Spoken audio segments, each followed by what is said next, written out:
இருந்துச்சு. எல்லாருக்கும் நல்லா தெரியும் எஸ்தரின் புத்தகம்.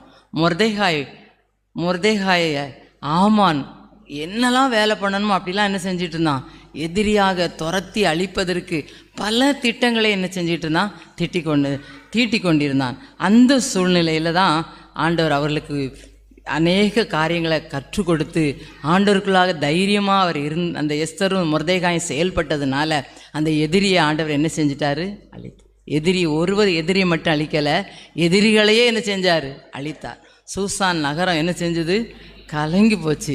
அந்த எந்த நாளில் இவங்களுக்கு ஆண்டவருடைய பிள்ளைகளுக்கு களிப்பு மகிழ்ச்சி என்ன செஞ்சது உண்டாச்சு. காரணம் என்ன தெரியுமா, ஆண்டவர் நம்முடைய எதிரிகளை துரத்தி என்ன செய்ய போகிறாரா, சீக்கிரமாய் நமக்கு விரோதமாக இந்த இடத்துல வந்திருக்கிற நம்முடைய வாழ்க்கையில் நம்முடைய குடும்பத்துக்கு விரோதமாக எழும்புகிற எதிரிகள் நம்ம நினைப்போம், இவங்கெல்லாம் நமக்கு எதிரியாக செயல்படுவாங்களா அப்படின்னு நினைப்போம். அவங்க தான் எதிரியாக என்ன செஞ்சுருப்பாங்க, ரொம்ப வேண்டியவங்களாக இருப்பாங்க.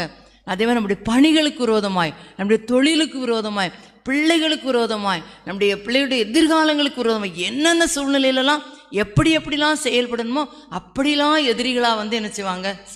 ஆனால் அதை குறித்து நீங்களும் நான் என்ன செய்ய வேண்டாம், கவலைப்பட வேண்டாம்.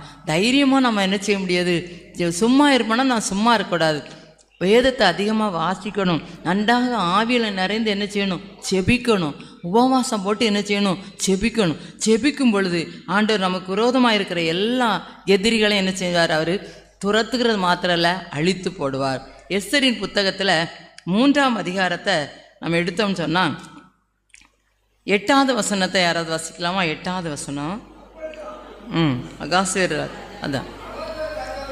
ம் ம் ம் ம் ம் ம் ம் ம் ம் ம் ம் ம் போதும், அவங்கள இப்படியே விட்டுறக்கூடாது.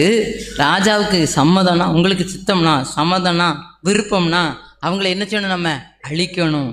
அழித்து அது என்ன செய்யணும், எழுதி அனுப்பணும். அழிக்கிறதுக்கு ஒரு என்ன செய்யணும், எழுதி அனுப்பணும் அப்படின்னு. அப்போ உடனே ராஜா சொல்கிறாரு, நீ அப்படி ராஜாவை அப்படி செய்தாருன்னா நான் கஜானாவில் என்ன கொடுப்பேன், 10,000 தாலந்து வெள்ளியை கொண்டு நான் கட்டிடுறேன்னு சொல்லி இந்த ஆமான் ஆகாஸ்வேர் ராஜாட்ட பேசுகிறான்.